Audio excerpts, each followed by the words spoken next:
no need for us at the moment. So okay.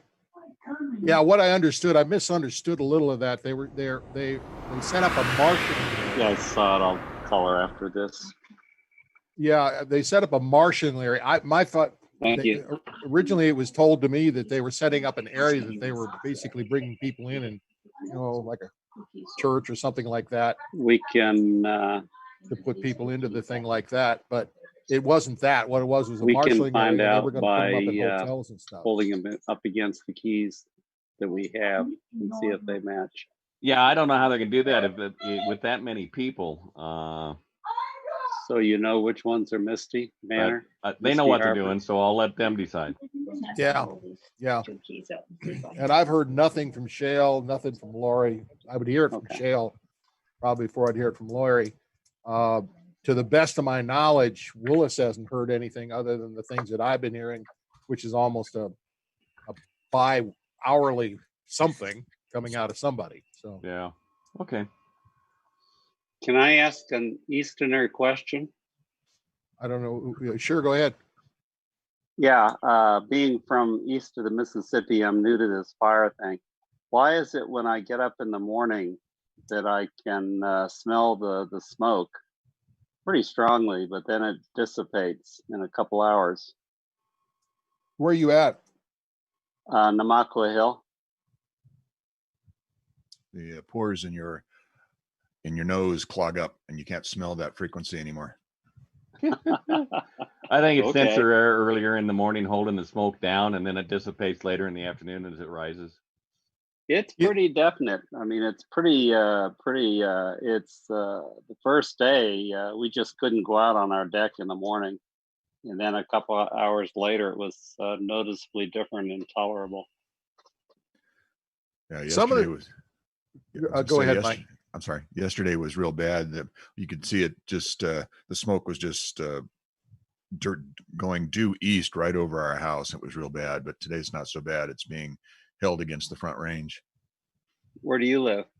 We're in North Taft Hill. Okay. I don't have a clue where that is. North of Fort Collins. That's better. Thank you. You Ray, need to tell me relation to Fort Collins, Denver, Boulder. Well, Mike is not really too wrong about this idea that you get used to it, because if you're familiar with, and I worked with Suncor Refinery down in Commerce City for a long time doing safety stuff for them, hydrogen sulfide, you can smell the stuff, and when you can't smell, it's when it's most dangerous. Oh, so, okay. So some of that is really true. So what you said, Mike. I wondered if it was something to do with the wind. Maybe the wind picks up later in the day. Maybe the wind is just blowing it away. Certainly, there's no single factor. It's Sure. a whole bunch of things. Hey, Joe, you want to get this thing going? Yeah, I was just going to say that. Thank you very much, everybody, for joining. Well, let's go around and see who you are. Mr. Mike, you want to start it out? My name is Mike, N7MR. Roger, KG0I over in Greeley. Loveland. Dick, KE0ME, Loveland. Ray, W8LYJ, Loveland. Mark, N7CTM, Firestone. N0, Darren, KC0, ZIE. Smoking. Ooh, nice background. I'm Mike from Windsor, KE0LCK. This is Bob from Berthoud, N0TZU. Jeremy in Fort Collins, November 0 Alpha Whiskey. Steve, Johnstown, N5GRY. Jerry, Fort Collins, K8GEE. Eric, Fort Collins, KI0SK. Ted from Loveland, November 0 Romeo, Quebec Victor. Ghost, Wellington, Whiskey Golf 0 Sierra Tango. Tony in Fort Collins, KD0WDX. Dave, Fort Collins, W0DAS.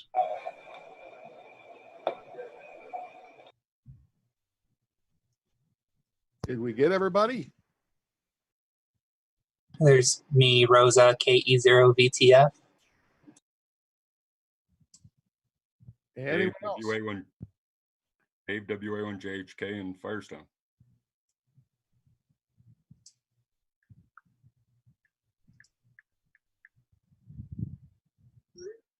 I guess that's it.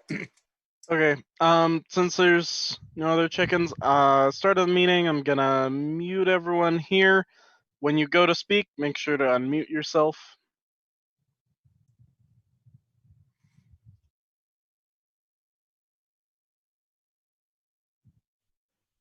Well, I'd like to thank everybody for coming today, and the service quite isn't as good as it is at the Golden Corral, but you know how that goes. Anyway, we sent out a newsletter. I think it was out Thursday or Friday. Does anybody have any questions about anything that was on there? The minutes, PAO, and various other information was on there. Joe, I wasn't familiar with the person that actually did the newsletter. Who was that? That's Ann. Ann is not with us today. Ann, are you in there?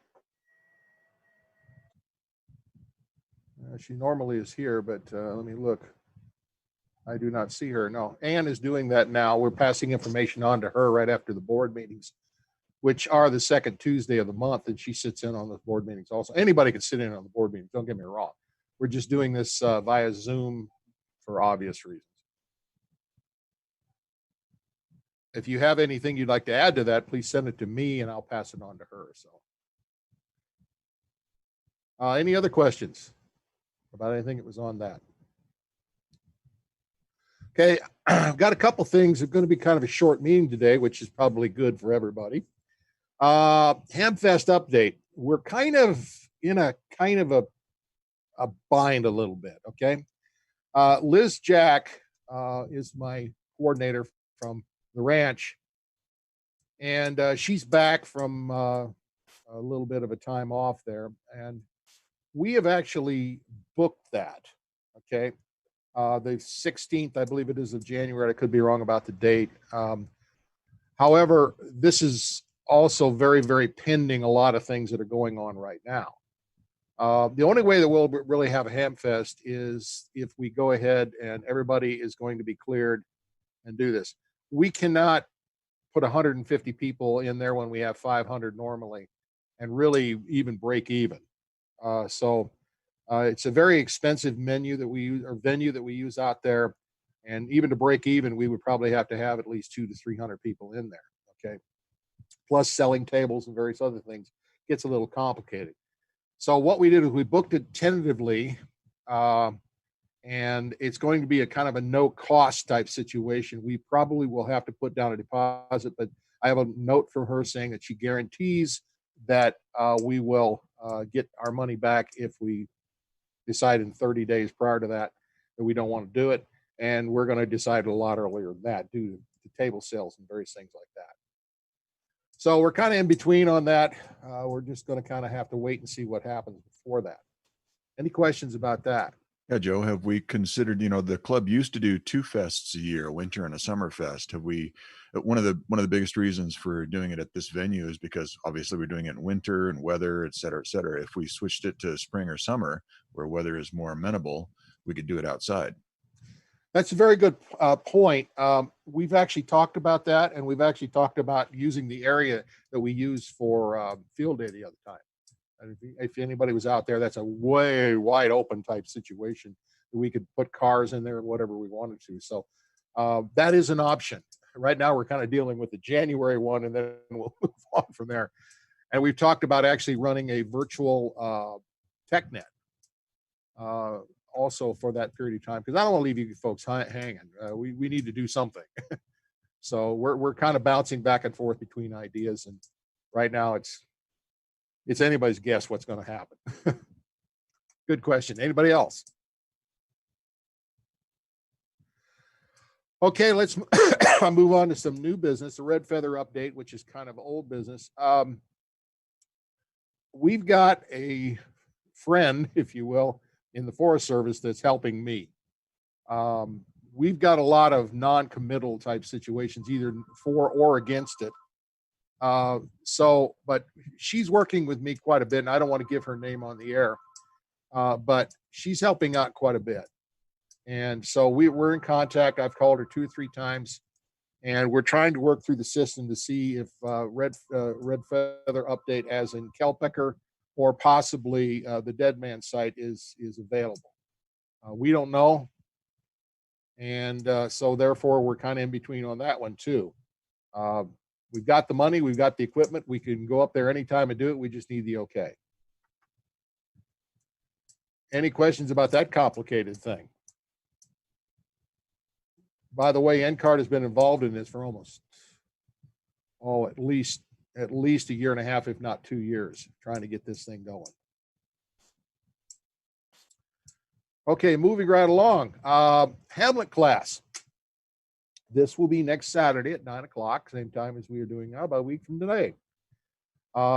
This is for anybody that wants to. It does not have to be a club member, it can be anybody. But basically what the Hamlet class is, it's I got a license, now what do I do with it? From basically a technician's level. We can talk a little bit about general classes and things like that. And Darren and I have actually thought about actually putting together a general Hamlet class also. But at this point, it's basically from technicians. We're going to talk about repeaters, etiquette on different types of repeaters and various things like that, programming and all such and that. And we sent out a note the other day. To get on that list, just go ahead and send me an email at president@ncarc.net. I'll shoot it over to Darren. Like I said, we have 18 people, but as a Zoom meeting, we don't care how many people we have. So therefore, anybody can sign up at any level if they want to. Any questions about that? Okay, the last thing I've got is test sessions. If you didn't know, we're actually holding Laurel test sessions quite often. Actually, we've done quite a few of them. Some of them with 2 or 3 times a month. Our next one will be September 1st, and it will be in Fort Collins at Darren's place. There'll be more information that will be sent out to the club, and you can pass that on to anybody, but you will have to pre-register because we do this safely. We actually we have 2 shifts, a 5:30 shift and a 7 o'clock shift, and we only take 4 people at a time. Darren, you want to add any more to that? I actually do. I want to say that we had a big response on this one, and we are down to 1 time slot left, or 1 open slot in each of the times. Really? So only 2 slots total available. I didn't even know you sent out the note. Yeah, it went several days ago to the club mail list. Somehow I missed Actually, it. I think it was board meeting night. I think it was Tuesday night that it went out. Okay. And yeah, we've had 6 of the 8 slots taken. These are Laurel tests, therefore they are free. They are for anything from tech to an upgrade. So therefore they're available to anybody that wants to do this. Any questions about that? If we see a need, we may add another class this month or in September, if you will. But right now, we've been working pretty hard. We've been doing, there was one I think we did. But definitely let us know if you're looking for a test session and all the slots are filled, because we can add more, but we'll only do that if we hear the demand.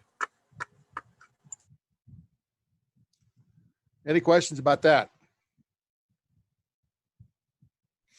Okay, we're going to move on to our presentation. Mr. Ring, you have the floor. Hi, I'm Mike Ring, KE0LCK, and Tony. Did you give me permission to share my screen? Give me just 1 second. Did you want me to run the presentation while you talked, or See, if it works okay, we're golden. If it doesn't, help. But right now, if you can just give me the screen sharing permission. What I'm going to talk about today is a mode of digital data communications over HF. Joe asked me to do this for some reason. I guess he ran to the bottom of the barrel when I was there. So I'm going to try doing this. Aha.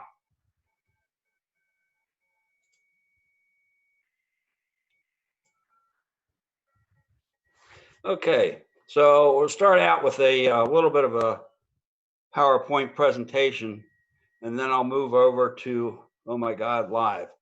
So we'll see how this goes.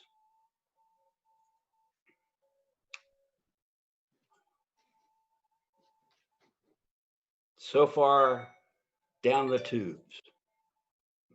Come on, slideshow.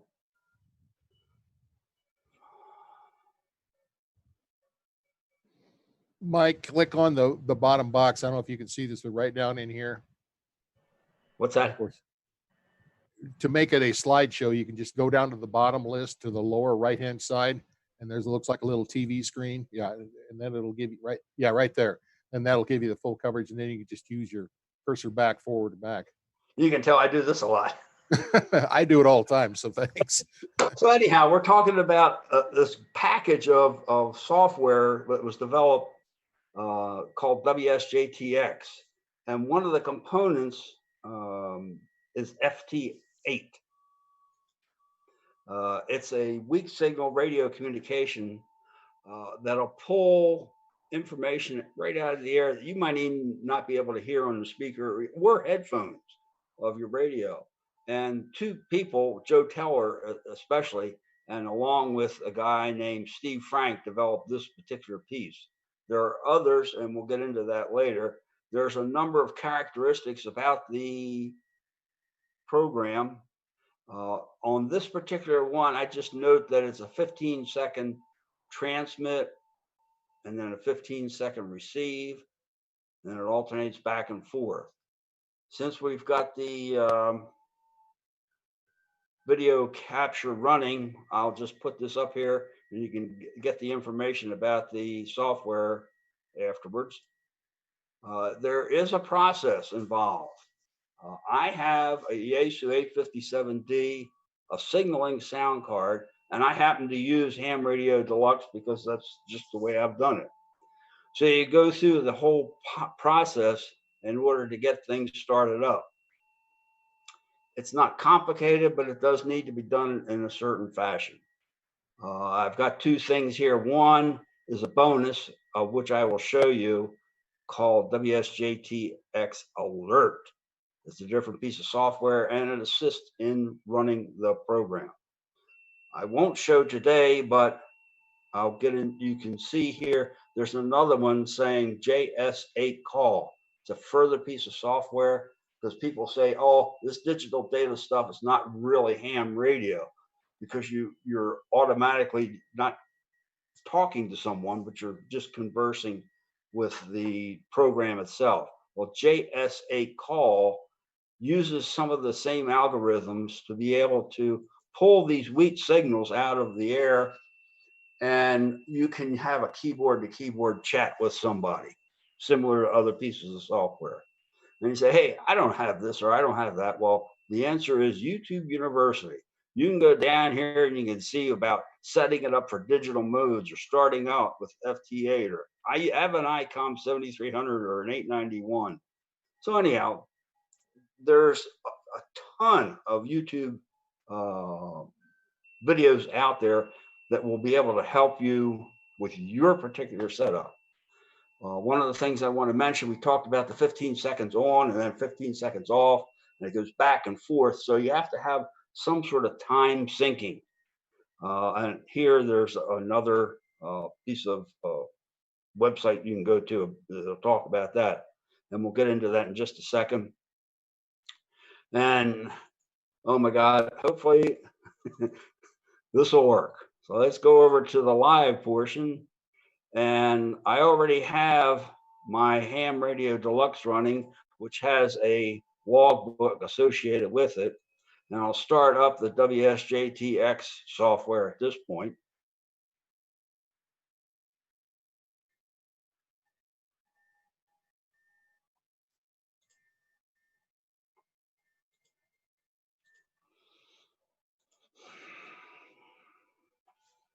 Okay, so we opened up with the software. And it has several boxes and labels and bands and stuff like that. Mike, we can't see Yeah, it. we're not seeing it yet. You have to kill the PowerPoint presentation.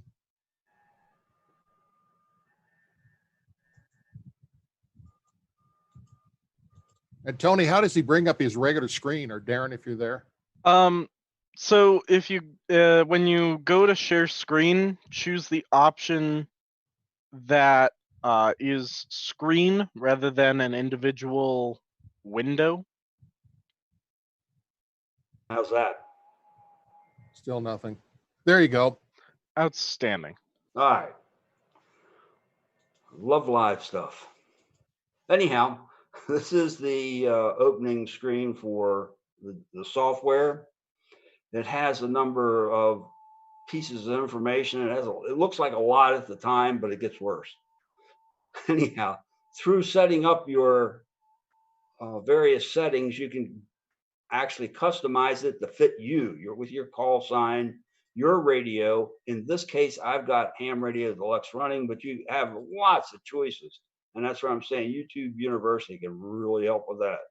And then your audio system, you might have an internal sound card. Mine is external, so I choose these particular selections. And then it shows here you have different modes to run. We're on FT8, but it does another 6, 7 of them.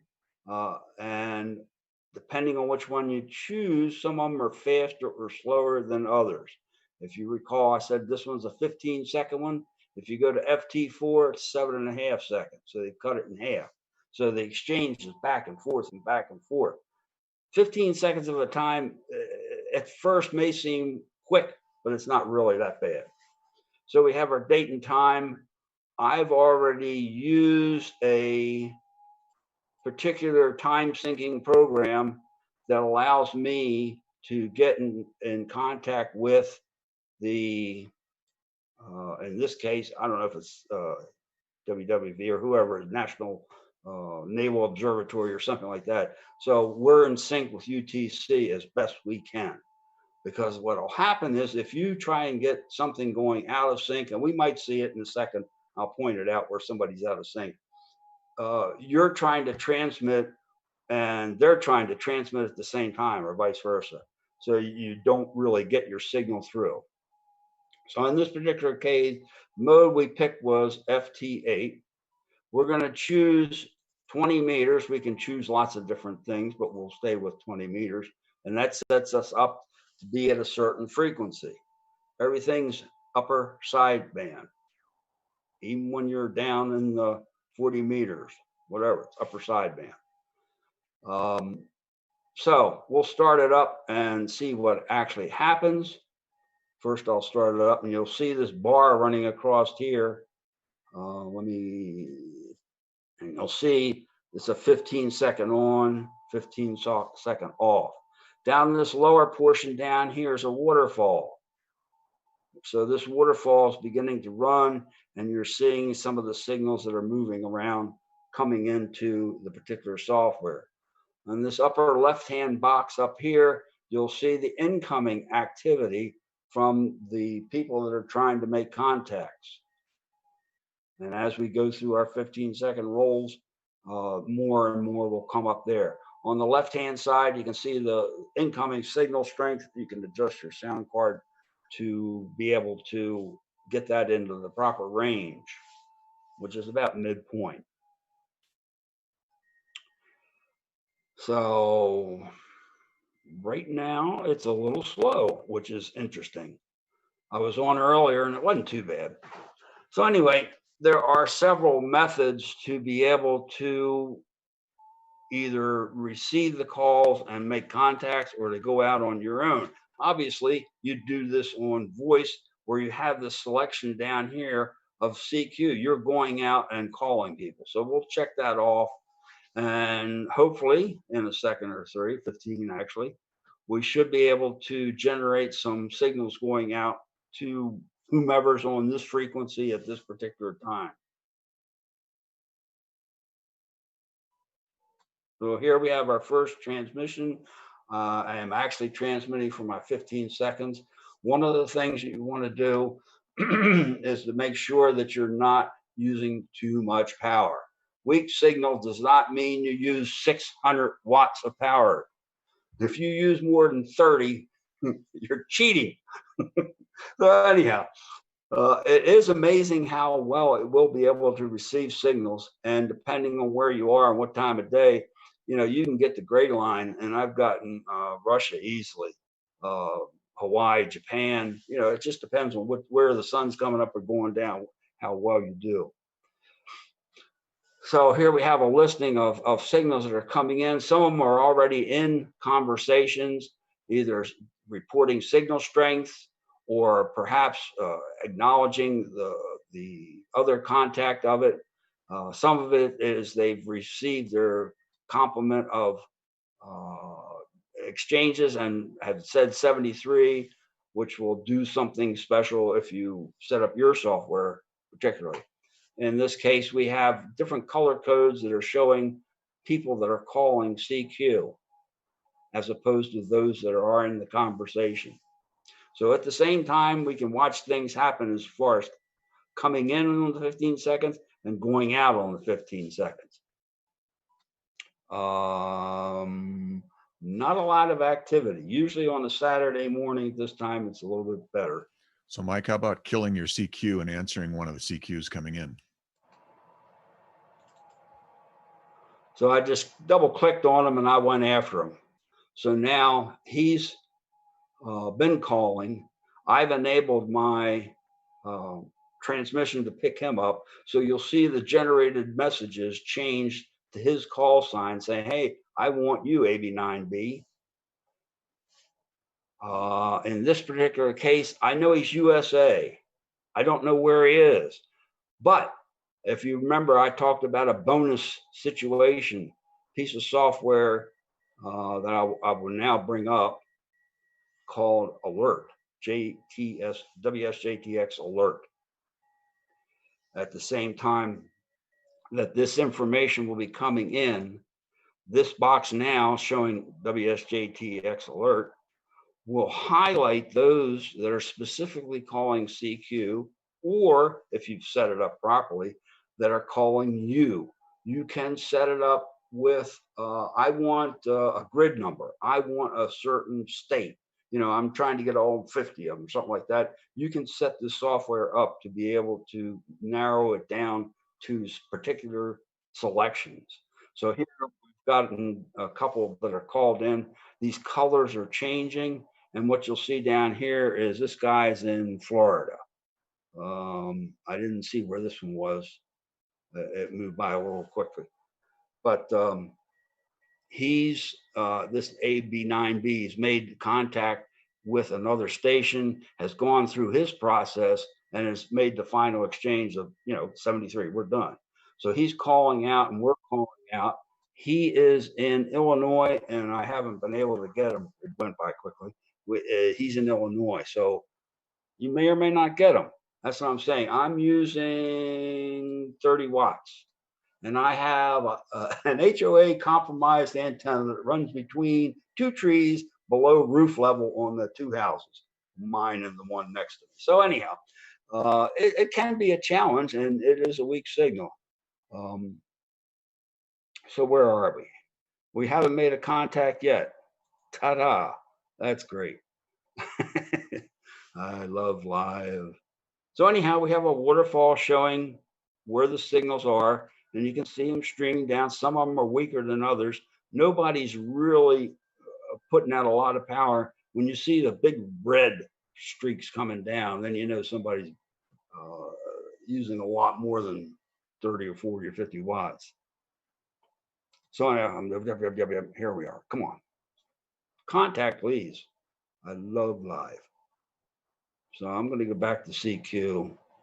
I'm going to erase this screen up in here just by clicking on it once. If I did it twice, it would take care of that. And that's handy, especially when you're changing frequencies. Hey, Mike. Yes, sir. Hey, this is Dick, KE0ME. If you call CQ, and I can see it here, I'll try to answer you if I can make it with my 30 watts of HOA compromised antenna also. It's interesting. I've made contacts in Loveland when we were both using low power, and there's been other people that I've been able to get pretty much locally. I got a guy in Windsor who was local, and we were able to. He's still out there. What's your call sign, Dick? Kilo Echo 0, Mike Echo. Okay, I haven't seen it roll up on the activity. Well, I haven't started. I was just letting you know that I All was online, hopefully. Make sure I was on my So antenna. anyhow, as you can see, you like watching paint dry. This is about as close as you're going to get. But what can happen, and I use this for field day. I was using 5 watts, and I got, was it 64 contacts over about 10 hours. So about 6 an hour, which is not terrific, but 5 watts out in the middle of a field with my portable vertical, it was okay. And that's why they give you bonus points for being able to get out at 5 watts or digital, whatever it was. So,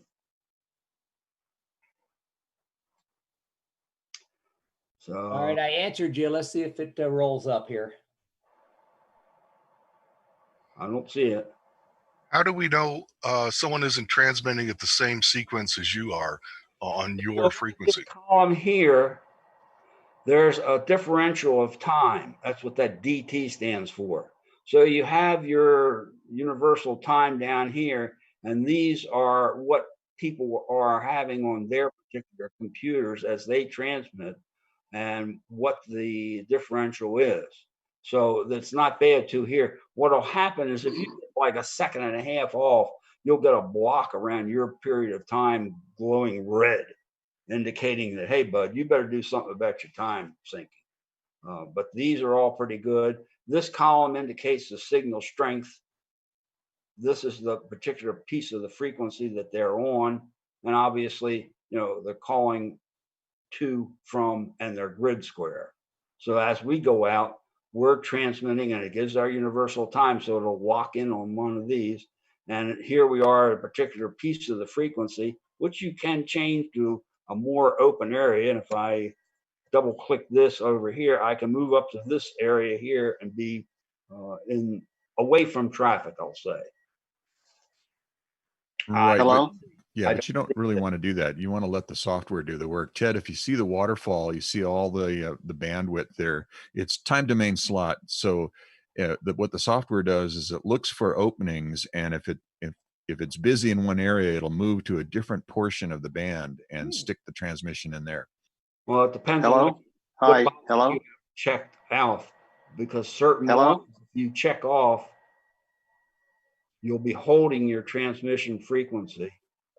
Auto sequence allows you to roll through the messages, and since we haven't made contact,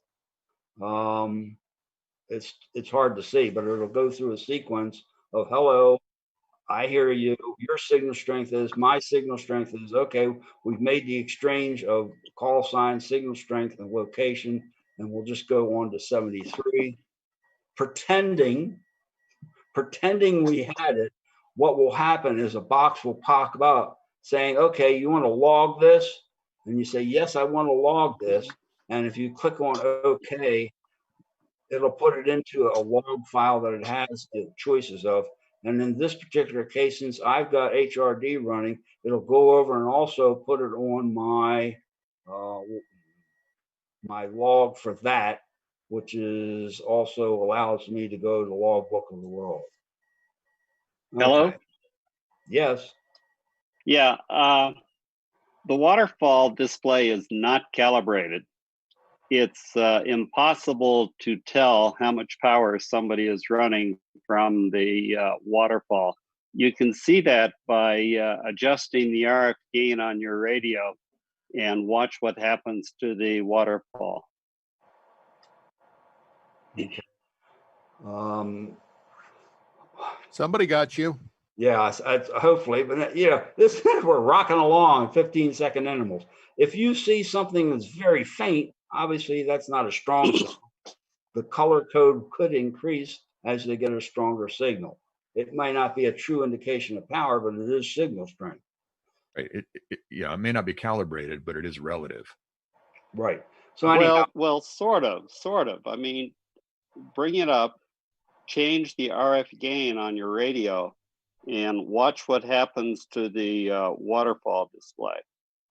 And look at what's coming back at you. If you're seeing -24 reports, then you probably want to increase the power. Use as much power as necessary, like in any amateur contact. At my previous QTH with my 18-foot 80-meter antenna, I was doing nothing, going nowhere until I started running more power. So look at PSK reporter, look at the signals coming back at you. Look and see if nobody is responding to you. I mean, if you're running 25 watts and you've got a low efficiency antenna, you may be radiating only 2 or 3 watts. So don't be afraid to run the power up. I agree to a certain extent. However, at the same time, I'm going to cheat and go over to something else I run. You talked about PSA recorder. Okay, so we got PSK reporter that's showing we want to go 20 meters sent by the call sign FT8 over the last 30 minutes. It's evaluating my actual transmissions. So that you can see I'm up into Canada, Alaska, East Coast, West Coast, and I'm running 30 watts. So these are indicators that people are hearing my transmission. They might not be acknowledging my transmission, but at least they're hearing it. So to go up to 100 watts, I might be able to get to another spot on the gray line, but it's showing me that with 30 watts, I am pushing left and right coasts. If that's where you want to make contacts, fine. But if you want to make contacts into Asia, Hong Kong, Indonesia on 80 meters, then with a poor efficiency antenna, then it's going to take more power. There's nothing wrong with running more power. It doesn't really hurt anything. So as I say, it's like sideband, FM, use the power necessary to make the contact. Well, theoretically, that I agree with you, but we have people in our area that run multiple hundreds of watts of power, and they say, "Oh, I made contact to Eastern Latavia or something like that," and a weak signal piece of software, I don't know, it kind of defeats the purpose if you're running 600 watts. That's my opinion. Anyway, we were able to make contact with this fellow person, individual, and the signal strengths were -3, -10, -9, which is not that bad. I believe he was Illinois. I'm not sure, but he's moved on, so we never did get that. So I'm going to wrap this up because it's taking a little bit too long. Nonetheless, it's a piece of software that you can use. You can use multiple modes. You can use multiple frequencies. Right now, I just switched over from FT8 to FT4. I switched over to 40 meters and picked up somebody from Norway. So do I need more power or not? I don't know. And it's a -16, which is not terrible. It's not great, but it's a -16. Hey, Mike. So, yes, sir. I have a bunch of questions, but this is one that will relate to where you're at on this thing. And I do appreciate Mike doing this because he's the one that made mine work where I sat for hours and couldn't get it to work. So thank you for that. Do I understand you when you're on 40 meters, other than going lower sideband, you actually want to be on upper sideband? Is that correct? Right. The when you're looking at, say, for example, here's my, I don't know if you can see it. My mode. Come on. Yeah, it's upper sideband. It's right there in the upper right hand corner. Yeah, and so that's where you run for this particular package of software. And that's a problem with me, because when I dock sideband voice, we want to drop the lower, and I look at the thing and it doesn't receive anything. So you have to switch that manually. And yeah, it can be extremely entertaining, especially when people say the bands are lousy and you can't make contact, and that's a real variable. Well, today it's not terrific with this by any means, but at the same time, you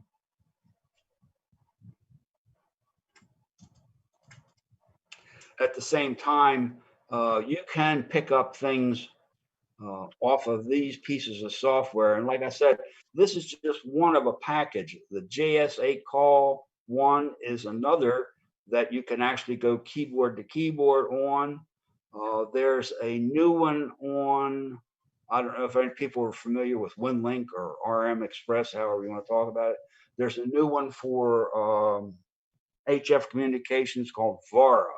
And I believe it uses the same algorithm that this type of information does. Now here's somebody that's calling out, but he's calling out DX. So I'm not going to answer him. I'm not DX to him since he's USA. So I'll just let him go. He's in Massachusetts. Mike, is there anything else other than changing the mode that you need to do to switch from FT8 to FT4? If you want to stay on the same band, the only thing I do is, at the beginning of the day, I might hit the tuner on my radio just to make sure I'm in tune with that particular frequency. But no, there's nothing. I can go to different modes. Now, some of them are much slower than 15 seconds or 4 seconds. Mike, did you notice that when you switched back to 20 meters, your hold transmit frequency is still on 40 meters? So you're transmitting on 40, receiving on 20. Over on the right, to the right. I'm looking at here.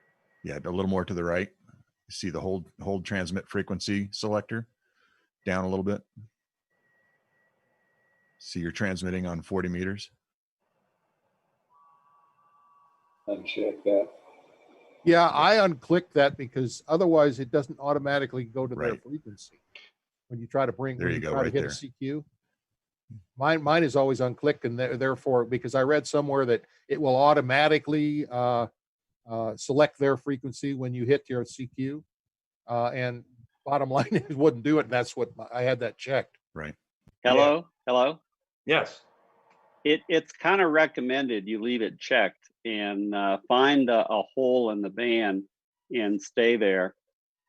Especially if you're trying to work a DX station or a popular station. It's the same as you're basically operating split like you're doing in sideband. If you don't check it, you're going to be transmitting on top of him the same as 500 other people.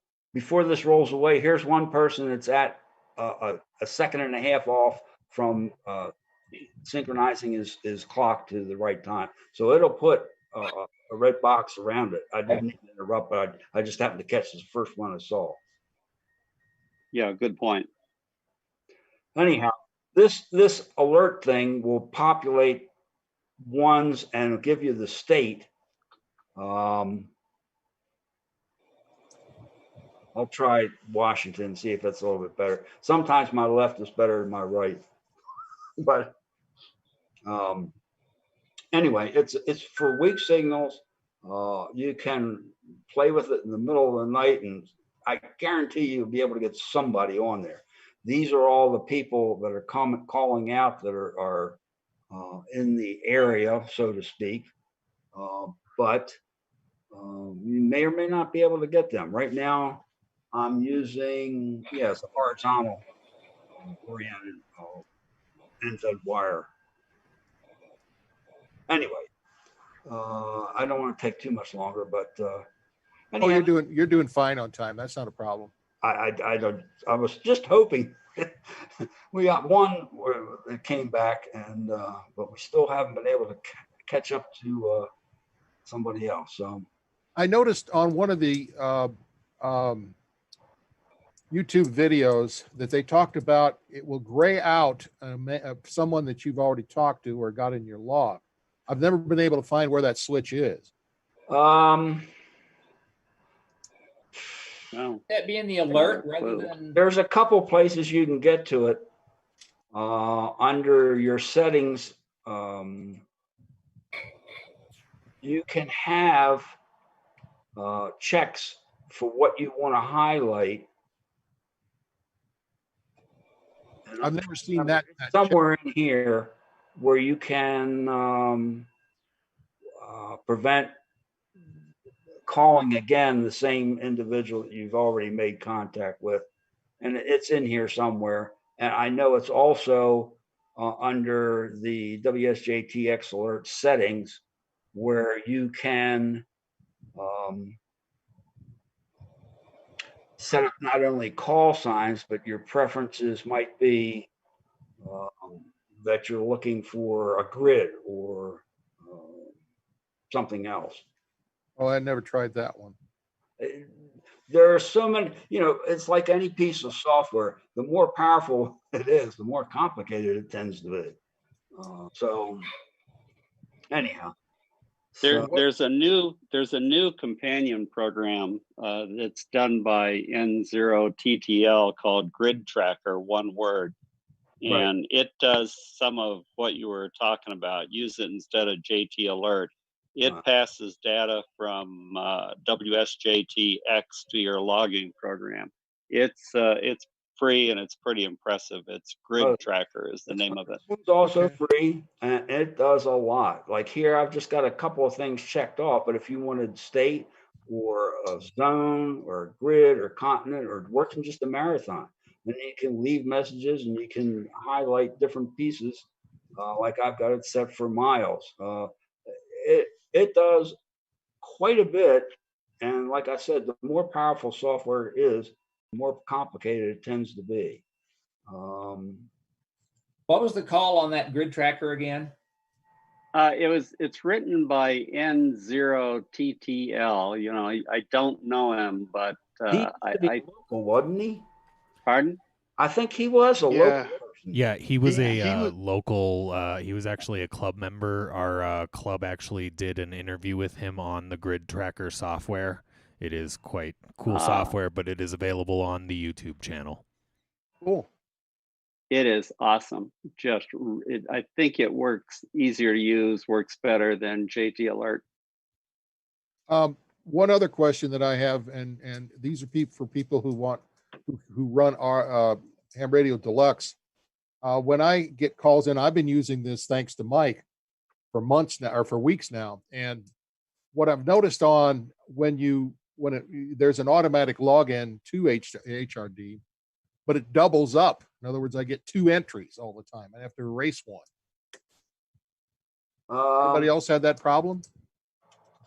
Yeah, I've had it before. Depending on what the contest was, sometimes it happens.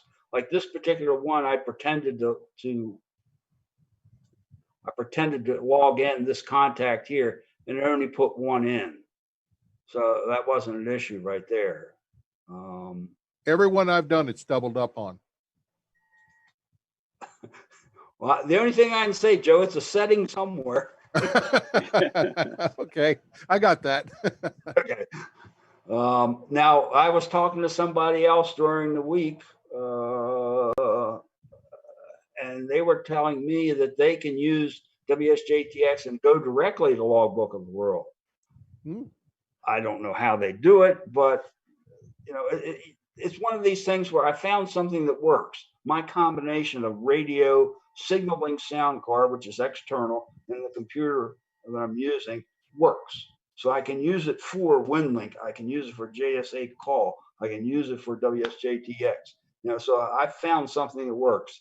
I tried using a Raspberry Pi because I wanted to go lightweight when I go mobile and yada, yada, yada. Well, it will work, but it doesn't have nearly the features that you can get from software that's generated off of, let's say, Windows 10 or Android. So what the hey? Do we want to see any more of this, or we're good enough for now? Mike, this is Roger. Is the what is it, JS8 call? Yeah. Does he have a selected set of frequencies he uses, or is it just any old place and you just look for him? I just Google it, and he's got a website. Okay. I didn't want to complicate things too much today with live sit, because we're seeing right now that it doesn't always work as well as we had hoped. So, but yeah, he's got a mechanism so that you can test your call. You say, okay, I'll just call out. I forget what it's like a CQ, but they'll run acknowledgments automatically saying, yeah, I heard you, you're okay, type of situation. But anyhow, Florida, probably not. But yeah, JSA calls, it's a little more dependent on, you've got to have somebody on the air, and there's not as many people for that as there are for FT8. There's people on FT4, and when you get into some of these other modes that exist, it drops down dramatically. Then, of course, you have the different frequencies, and I like 20 meters during the day. It doesn't mean it's going to work. I've gotten on 15, and the thing's been lit up, and it's like, wow.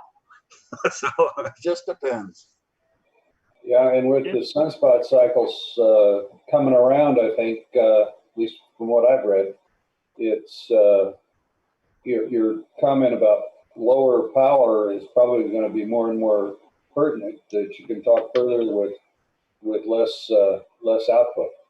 You can go from 6 meters to 160 on the software. That doesn't necessarily mean your radio or antenna will, but your software will be able to do it. So it's pretty capable software. That's true about the power. In a few years, you'll be able to work worldwide on 10 meters with a coat hanger. Yeah, hopefully. Yeah, we're kind of at the bottom, but I've seen some indications of possibly turning. I don't know. How about you guys? Have you seen anything where you said, "Oh, look at this"? Well, the lady who does the solar weather on Ham Nation and YouTube has been pretty excited about. I think we have 2 sunspots at once, and the ARRL also has their propagation reports say the same thing. That it's starting into cycle 25, and that's very encouraging. We've had 3 weeks of sunspots. The flux index, I think, is running up at 72. So yeah, we're definitely headed up. I've kind of noticed that Europe has opened up to me. I've never really been. I mean, I can go down south and talk to Japan and Russia, but Europe has just been kind of eluding me. But lately, I've talked to a few guys over there, and it's really kind of cool. So something's happening. Yeah. The other thing I've noticed is that, not so much right now, but a couple of weeks ago or months ago, when everybody was staying at home, there's a lot more people on the air, which gives you a lot more opportunities to make contacts. Sure is. Yeah, I have one friend hasn't been on the air in 40 years who bought a radio and got on the air, and another friend who's never been on HF, and he bought a radio and got on the air. So yeah, the good thing about the virus is more activity in ham radio. Okay. What'll be interesting is to see the numbers on the number of ham licenses. If more people, especially younger people, are getting ham licenses. I've seen nothing about that. I've seen mainly existing hams getting back on the air. We have done quite a few test sessions, and most of them have been technicians. We've probably done, in probably 3 months, I'll bet at least 8 to 9 different test sessions. And like I said, most of them have been, and they've been full, all but maybe 1 or 2 people. Would you say, Joe, that as a result of having these test sessions that the club has been able to pick up more members, new members? I do believe that. I can't we could verify it, but I do think so. And I think it's a good service because we use, of course, Loro, and Loro is a free type service. So, I mean, it doesn't cost you anything to take the test. And it's really a good deal that way. We've actually had some people from Denver come in that they've tried to get a test in there and they couldn't get anybody. I had one guy, 2 weeks ago, I think Tony was from someplace Thornton, I think it was. A couple of people from Denver came to the test session. I was a member of the Laurel Club, and John Creel, who heads up this whole thing, is just an awesome person. He's tested thousands and thousands of people. Well, it's a real easy thing to deal with. There is some snail mail, but not for the licensing. The licensing goes directly through one import. Of course, one person who just okays it, but it's all done electronically. So we've actually told people they could probably, if you're going to test out at 5:30, you may get that license that day. Got a couple of questions and comments. Go ahead. Yeah, this is Dick, KE0ME. And I've been using it for about 6 weeks now, FT8. And I just want to reiterate what Mike says. I mean, I'm running 30 watts, mainly because my auto tuner won't allow more than 30 watts for digital. And I've got a crooked 20-meter dipole in the attic.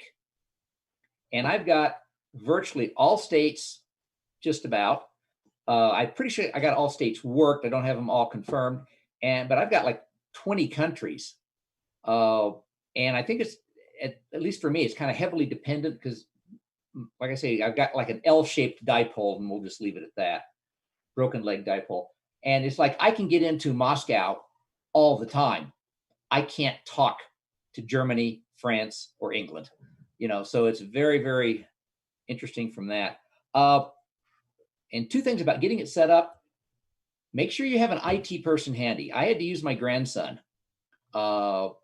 Just getting my laptop set up correctly to work with it. Now, if you're a computer professional, shouldn't be a problem. I am not.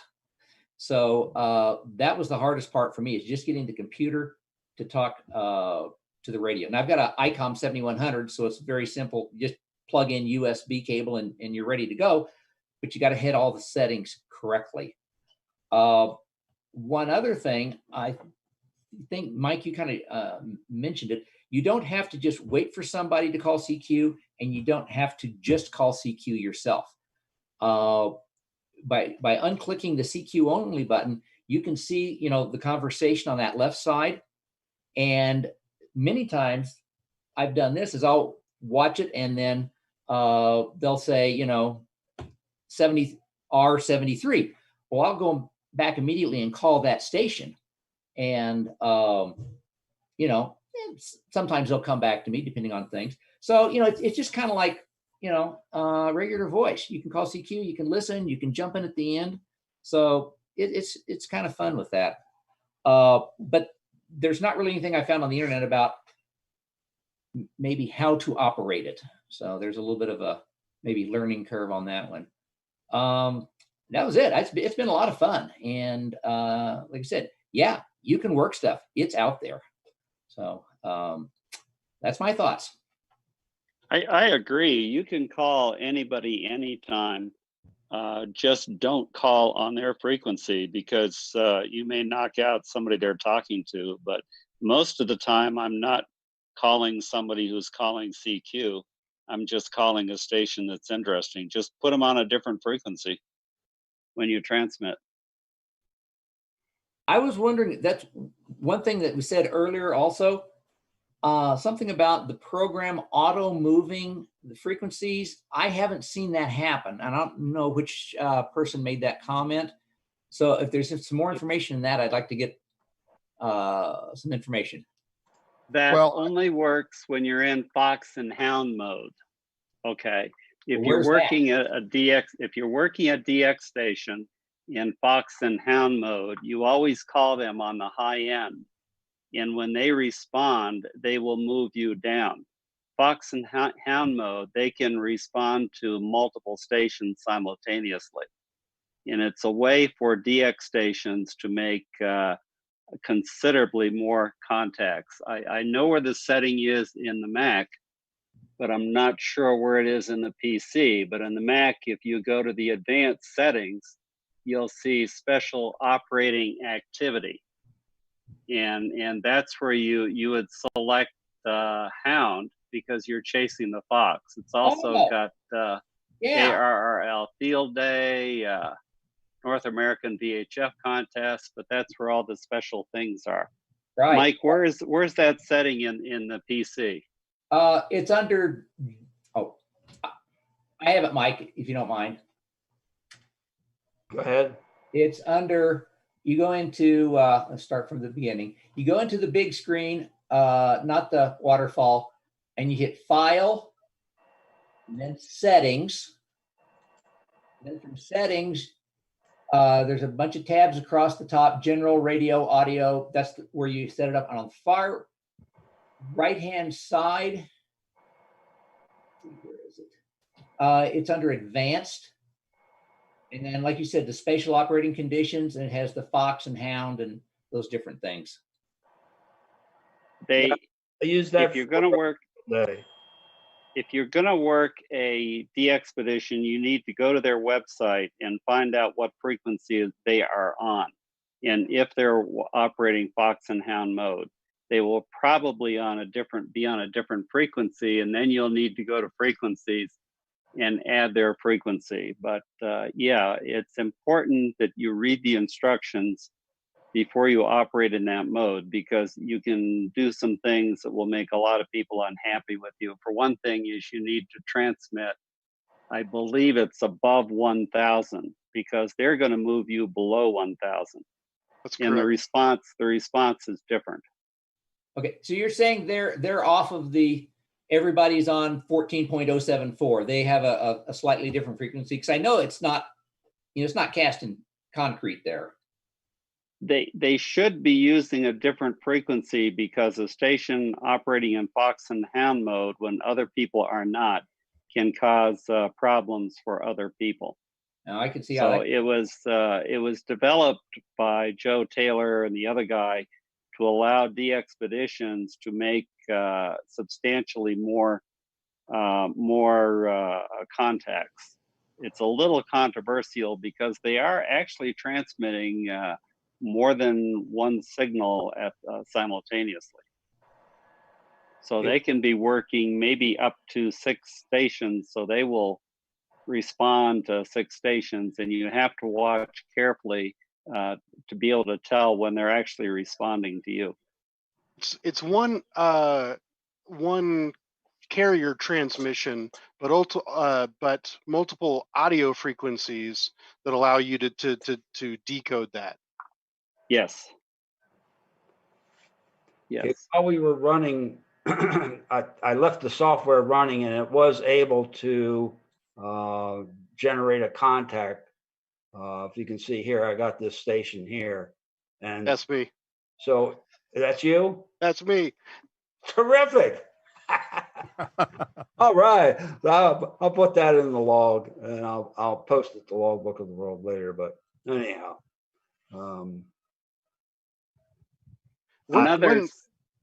I don't know, Mike, I don't know if you covered it, but Mike, in the radio settings, did you cover split operation, rig, and bake it? No, there's, like I said, with a piece of software that's this powerful, it gets pretty complicated. I wanted to try to introduce it to the people that haven't seen it before and say, hey, I might want to try this. You know, I don't want to get on and jack my jaws and talk to the same old people on a repeater. I want to try something a little different. This is a way to do something different. It doesn't cost anything else. You've already probably got the equipment, maybe not for the sound card, but it's easy to do. Like I said, YouTube University will give you a wide range of videos that you can do for this. Or if you happen to know somebody that knows a little bit about it, you can ask them and say, hey, what you did. So anyhow, that's what I was trying to do today. I like it. I've used it, like I said, for field day the last couple of years. I had a setup for I also have a setup for my Yaesu 817 with a SigLink and computer, and there was another fellow in Fort Collins, and he had the exact same setup as I did, and I could get mine working, and he couldn't get his working. We went nuts, and finally we called in the pro, and James says, "Hey, he's got a roll-up dipole hanging immediately adjacent to the wall of his garage. If you move it out some, see what happens," and it worked. So just sometimes it's good to have people that know what they're doing. I can take a stab at a lot of things, but I agree, Mike. I see what you're trying to accomplish. I think your presentation was outstanding. You know, you introduce people, get them in. I just thought since we had a few extra minutes, we might be able to go into some of these special things. But yeah, it was a really good presentation. You're right.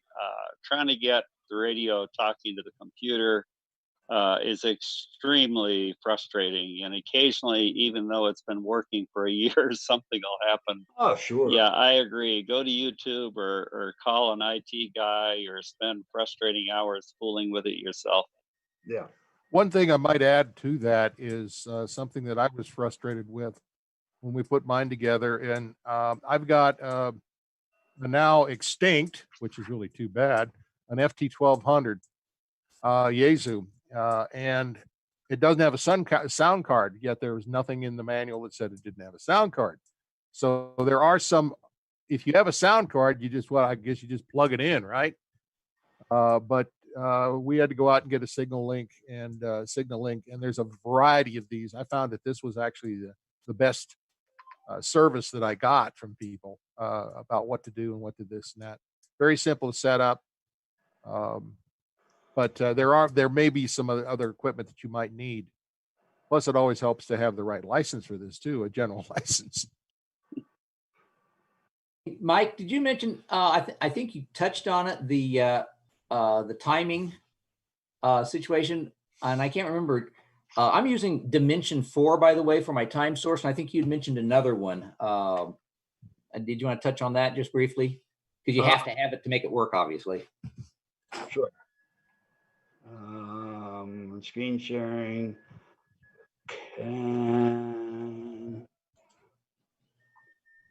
Are you able to see that? Yeah. Okay. BT Time Sync by Isbik, version 9.1. And what it does is you can choose many servers to link up with. Here's, in different countries, you can pick a server. Are you going to be USA? I thought there was one. US. It's thank you. One in Ohio. Ohio, California, Boulder, Colorado. Heard of them? And it's open access. So yeah, I mean you could get various.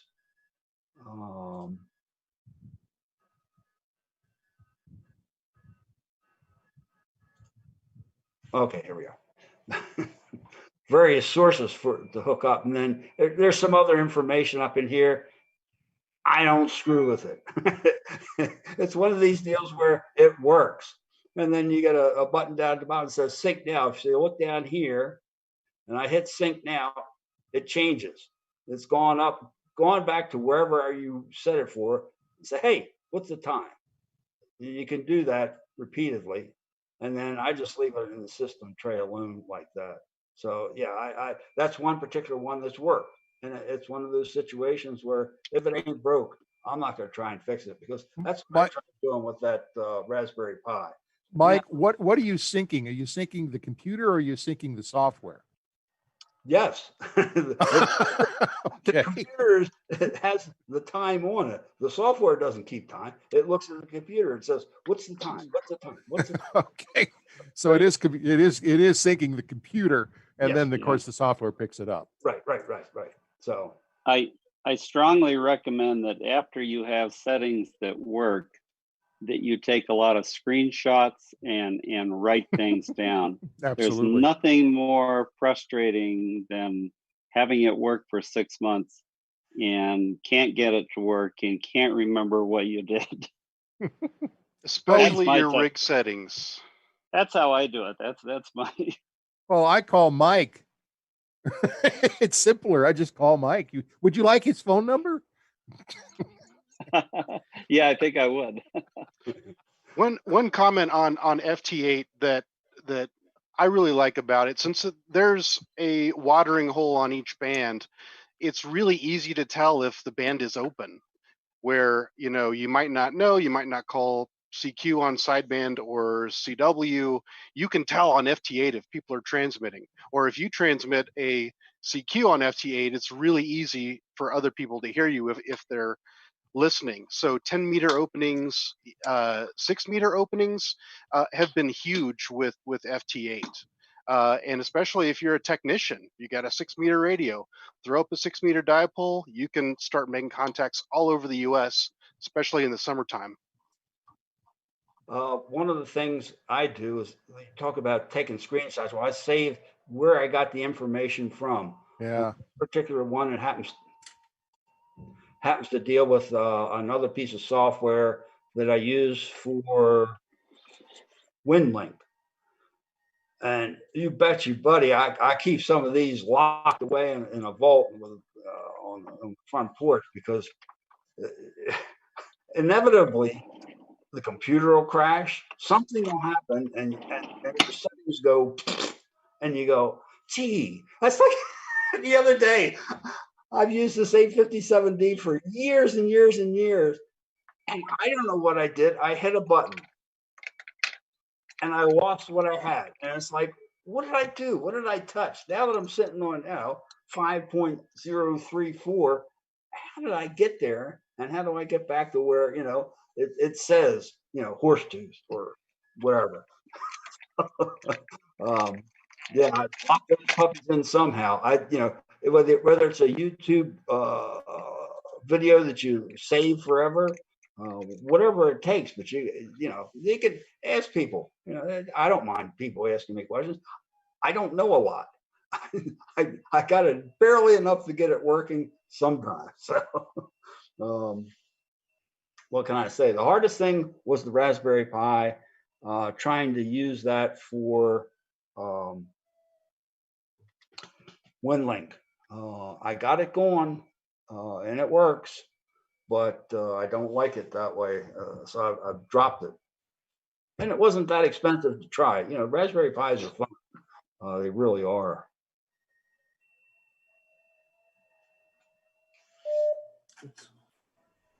Well, thanks, Mike. I appreciate you doing this. This was just a basic introduction to FT8. Of course, there's a lot more features that you could use if you wanted to. However, we want to just kind of let people know that it does exist out there. And with the bands bouncing up and down and up and down, it's kind of a nice thing to be able to go out there and say, hey, I really did something tonight, instead of just waiting for it to happen. We were listening to a guy trying to get a guy down in Peru. Usually I can get those guys, but this guy was just, and I could hear him really good, but he couldn't hear me, and I'm pushing 400 watts. I got really disgusted and just turned to FT8, and I run 26 watts. You guys with 30 are just blowing me out. It's just terrible. but the only reason I do is because the 26 watts is what pushes the amplifier, and I just turn off the amplifier. Also, you can use, I have two different antennas. I've got a 680 out there, vertical. And then of course I run the hex beam, and you can actually use that on FT8 and point it someplace. I don't like doing that because you just never know where the person's going to be on there. But so I usually use the 680, which is not as good an antenna as the hex beam, but you can do all kinds of neat things. It's a flipping radio. It's not smoke and mirrors. Any other questions or comments? You mentioned antennas. Just out of curiosity and maybe a little bit of desperation, I'd recently acquired an auto tuner, and found out that if you take your auto tuner and hook your dipole to it, the tuner will compensate for not having a resonant antenna. Specifically, I had about 30 feet of coax going to a 20-meter dipole, and I just put it on 30 meters. The tuner tuned everything, and being that it's a weak signal mode, I was only running 30 watts, so maybe I was only getting maybe 3 or 4 to the antenna, but I was still making contacts. And having the tuner there, it's going to, protect your radio spinal. You're not going to blow anything up. So, like Bob Heil says, try something, see if it works. He's absolutely right, but do remember this is for the new folks, and I don't see a whole lot of new folks, but just in case there's somebody in there. Yeah. The antenna tuner does not make the thing go out any better. Okay? No, it makes it go out worse in that case. But it does prevent the thing from blowing up your radio, which is what it's actually designed for. When I'm saying I'm pushing 50 watts or say 400 watts out of there, the minute I hit that button, I don't know what I'm putting out unless I hook in the watt meter to it. I like to put a SWR meter on the output of the tuner so I can see what's happening with the antenna. Mm-hmm. When you're running high SWR, you can get some pretty high voltages on the coax and the antenna itself, and do some damage. So I like to, keep an eye what's happening on the antenna. Another thing to kind of sum up a built-in tuner, they're only good probably for 3 to 1. Somebody can correct me on that. It's the LDGs and the MFJs that you manually tune or automatically tune. It'll take out the higher SWRs. But your automatic tuner is usually only good for 3 to 1. Has someone got a rebuttal to that? Well, that's internal. Yeah. Yes. Internal, yes.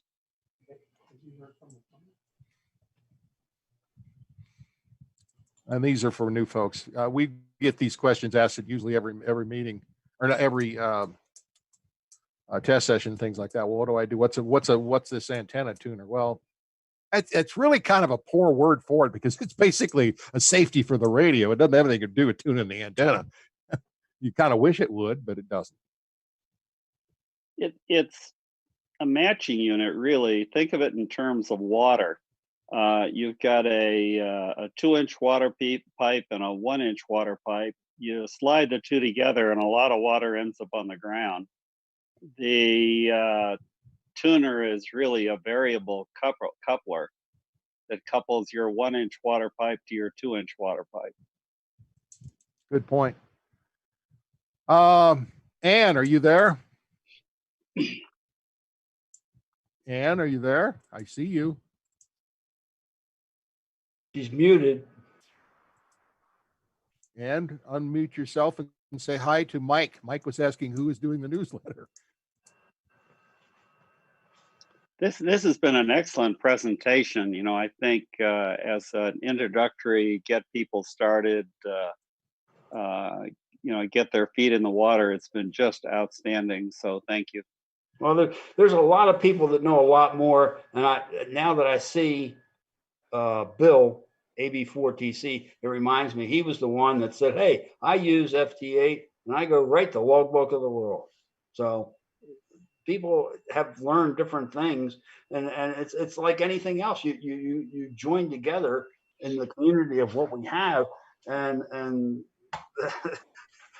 there's no dumb questions, but I've done some dumb things. But yeah, you can learn a lot just by asking people, how do you do that?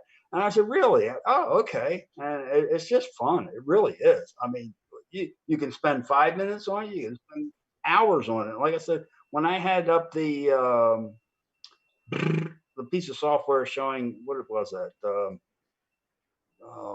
The PSK reporter. Thank you.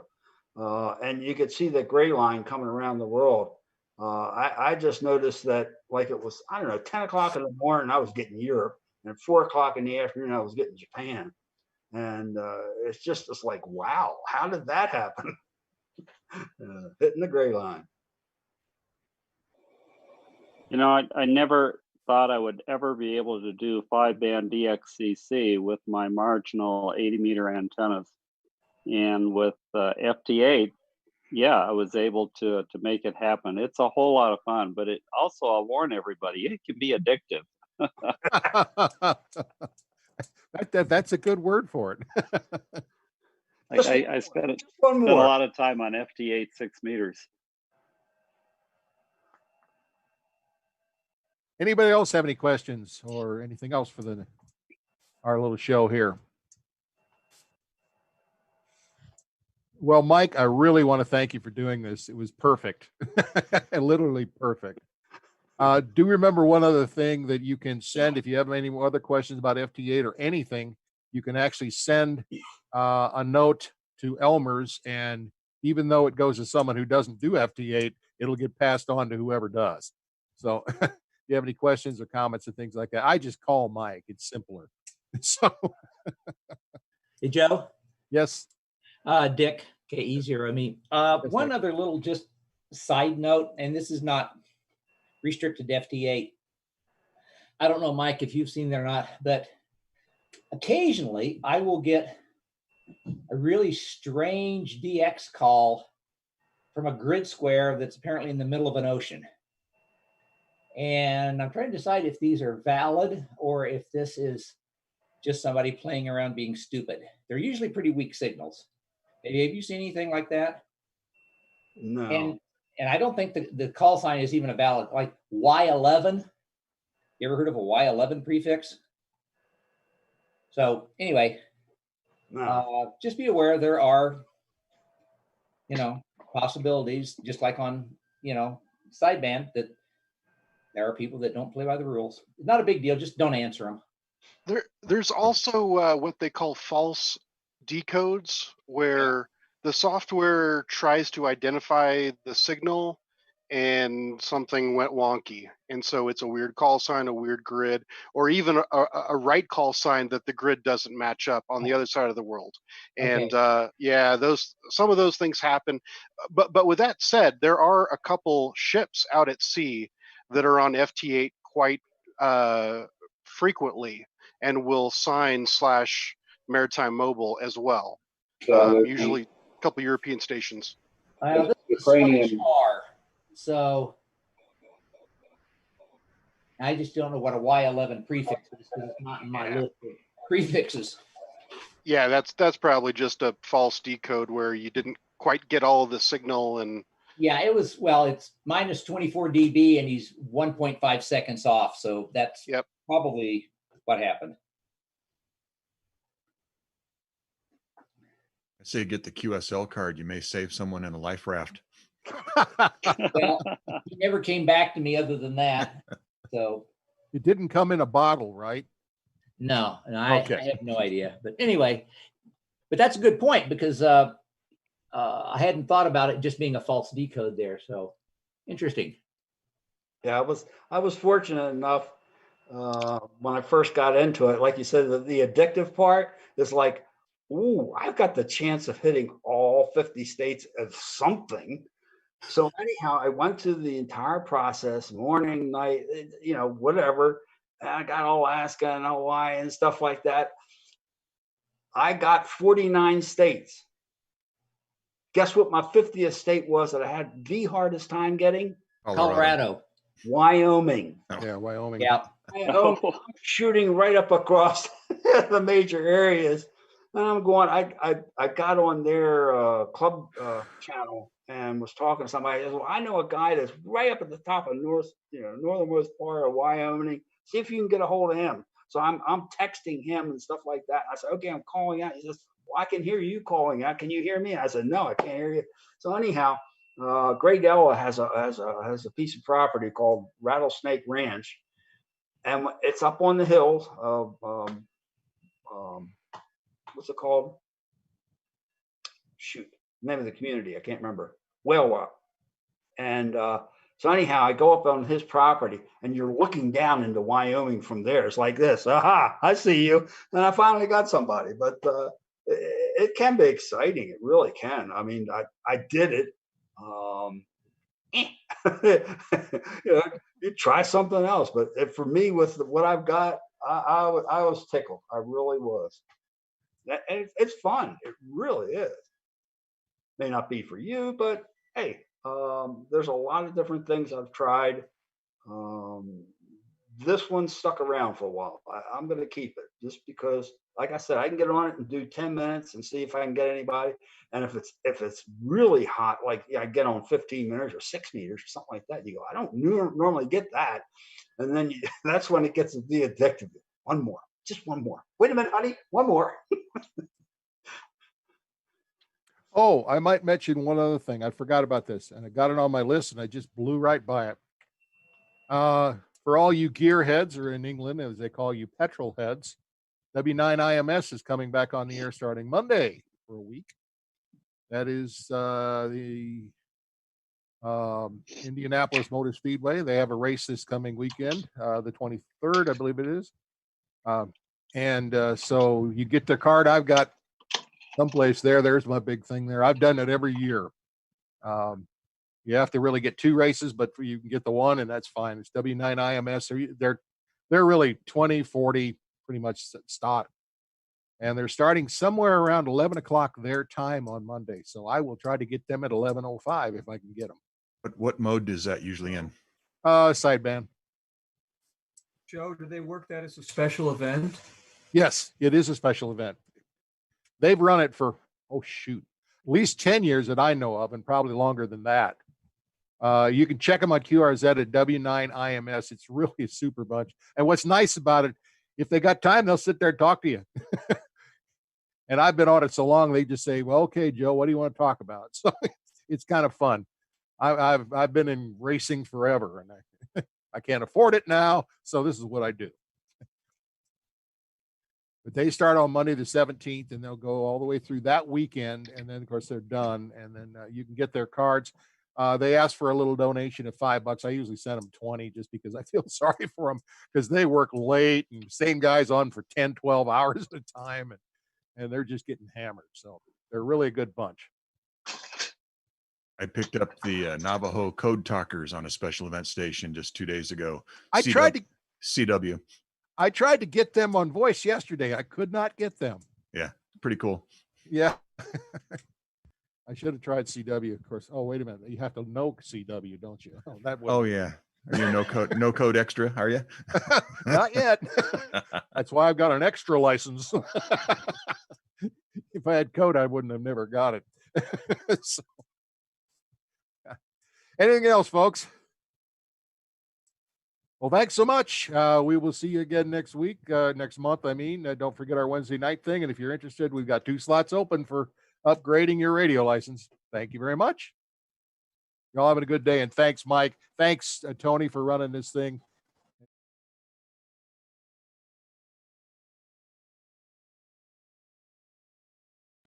Brought to you from our web 8. Thanks for watching, and don't forget to like and subscribe.